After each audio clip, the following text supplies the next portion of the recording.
Hi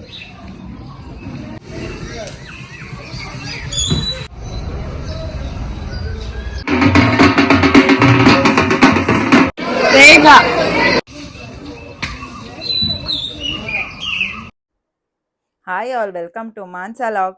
ನಾನು ಇವತ್ತು ನಿಮ್ಮ ಜೊತೆಗೆ ವೀರಭದ್ರೇಶ್ವರ ಜಾತ್ರೆನ ನಮ್ಮೂರಲ್ಲಿ ಯಾವ ರೀತಿಯಾಗಿ ಸಾಂಪ್ರದಾಯಿಕವಾಗಿ ಆಚರಿಸ್ತಾರೆ ಅಂತ ತೋರ್ಸೋಣ ಅಂತ ಅಂದ್ಕೊಂಡೆ. ಕಂಟಿನ್ಯೂಸ್ ಆಗಿ ವೀಡಿಯೋಸ್ನ ಅಪ್ಲೋಡ್ ಮಾಡೋಕ್ಕಾಗ್ತಾ ಇಲ್ಲ, ವೆಕೇಶನ್ ಇರೋದ್ರಿಂದ ನಾವು ಕೂಡ ಊರಲ್ಲಿ ಇರ್ತಾ ಇಲ್ಲ, ಅದಕ್ಕೋಸ್ಕರ ಸಾರಿ. ಬನ್ನಿ ಯಾವ ರೀತಿಯಾಗಿ ಆಚರಿಸ್ತೀವಿ ಅಂತ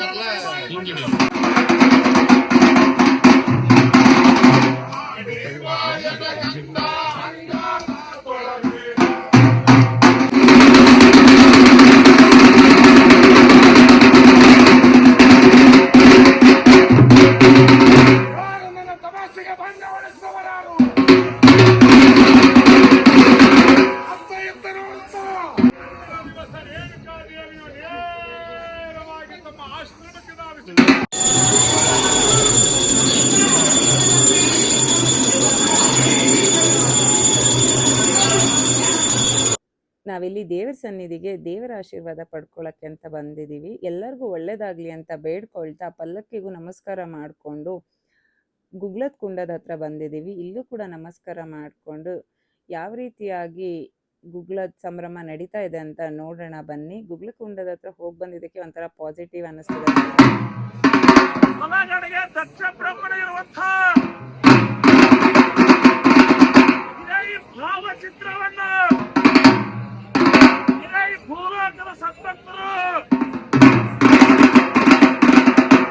ಪೂಜೆ ಮಾಡುತ್ತಾರೆ, ಖಂಡಿತವಾಗಿ ಕೇಳುವಂತ ಮನೋಬಲ ಹೊಂದೋಣ.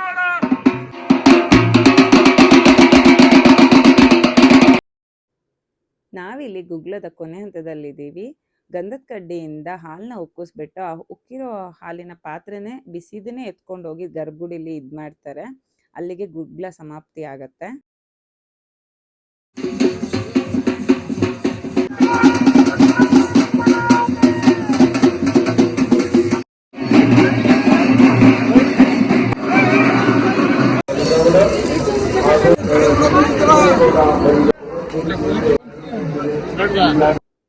ರಕ್ತದಾನ ಶಿಬಿರ ಕೂಡ ಏರ್ಪಡಿಸಿದ್ರು. ನಮ್ಮ ಮನೆಯವರು ಕೂಡ ರಕ್ತದಾನ ಮಾಡಿದ್ರು.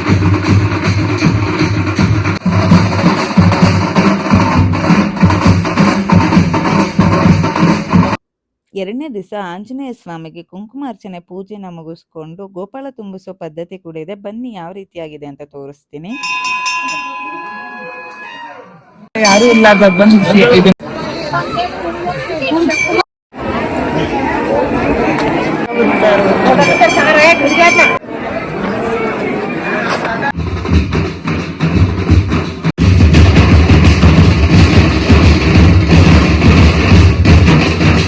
ನಾವು ಹಬ್ಬದ ಕೊನೆಯ ಹಂತದಲ್ಲಿದ್ದೀವಿ.